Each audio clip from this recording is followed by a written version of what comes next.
Welcome to Money Thai YouTube channel.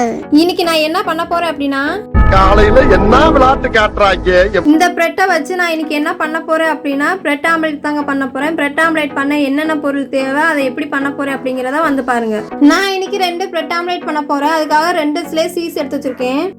அப்புறம் நல்ல பழுத்த தக்காளி 1, பெரிய வெங்காயம் 1, முட்டை, ஒரு பிரெட் ஆம்லேட்டுக்கு 2 முட்டை தேவைப்படும். அப்புறம் பெப்பர் பவுடர், உப்பு, கண்டிப்பா தூள் உப்பு தான் எடுத்துக்கணும். அப்பதான் முட்டையை நல்லா மிக்ஸ் பண்ணும்போது உப்பு நான் சீக்கிரமே கரையும். கல் உப்புனா கரைய லேட் ஆகும். பட்டருக்கு பிறகு நெய்யும் சேர்த்துக்கலாம்.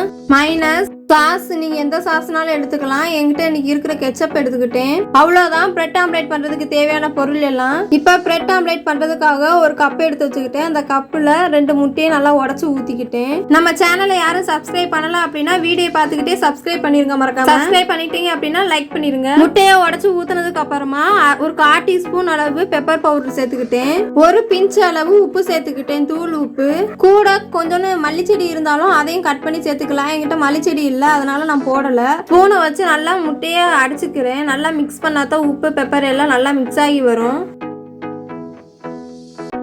பிரெட் ஆம்லேட் பண்றதுக்காக அடுப்பு மேல ஒரு தோசைக்கல் வச்சுக்கிட்டேன். தோசைக்கல் நல்லா காயும். அதுல 1 ஸ்பூன் அளவு பட்டர் போட்டுக்கிட்டேன்.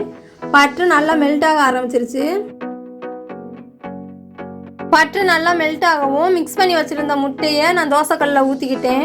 தோசைக்கல்ல முட்டையை ஊத்துனதுக்கு அப்புறமா முட்டை தோசைக்கல் பூரா ஸ்ப்ரெட் ஆகணும். அதுக்காக தோசைக்கல்ல இங்கிட்டு அங்க விட்டு நல்லா சுத்தி விட்டுக்கிட்டேன். தோசைக்கல் ஃபுல்லா முட்டையை நல்லா ஸ்ப்ரெட் பண்ணி விட்டாதான் முட்டைக்கு நடுவுக்குள்ள பிரெட்டை வச்சு நல்லா முட்டையால பிரெட்டை கவர் பண்ண முடியும்.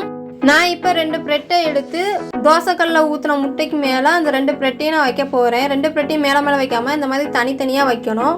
2 பிரெட்டுக்கு நடுவில் இந்த மாதிரி கொஞ்சம் கேப் இருக்கணும். அப்பதான் முட்டையை க்ளோஸ் பண்ணும்போது கரெக்டா இருக்கும். அதே மாதிரி முட்டையை தோசைக்கல்ல ஊத்துன உடனே பிரெட் எடுத்து வச்சிடணும். இப்போ நான் அந்த பிரெட்டுக்குள்ள வச்சு ஸ்டஃப் பண்ண போறேன். அதுக்கு என்னென்ன வைக்க போறேன் அப்படின்னா வெங்காயத்தை நல்லா பொடி பொடியா கட் பண்ணி வச்சிருந்தேன். அந்த வெங்காயத்தை பிரெட்ல வச்சுக்கிறேன். நான் வெங்காயத்தை ஒரு பிரெட்ல மட்டும்தான் வச்சிருக்கேன். ஏன்னா பிரெட்டை க்ளோஸ் பண்ணும்போது மேல பிரெட் வந்துடும். அதனால அடுத்து நான் தக்காளியை பொடி பொடியா கட் பண்ணி வச்சிருந்தேன். அந்த தக்காளியும் அந்த வெங்காயத்து மேலேயே போட்டுக்கிட்டேன். ஒரு பிரெட்ல வெங்காயம் தக்காளி சேர்த்ததுக்கு அப்புறமா இன்னொரு பிரெட்ல மைனஸ் சேர்க்க போறேன். நான் கொஞ்சம் மைனஸா ஒரு பிரெட்ல வச்சுட்டு ஒரு ஸ்பூனை வச்சு நல்லா ஸ்ப்ரெட் பண்ணி விட்டுக்கிட்டேன். ஸ்ப்ரெட் பண்ண மைனஸ் மேலேயே டொமேட்டோ கெச்சப் சேர்த்துக்கிறேன். கொஞ்சம் டொமேட்டோ கெச்சப் போட்டு அதையும் நல்லா ஸ்ப்ரெட் பண்ணி விட்டுக்கிட்டேன்.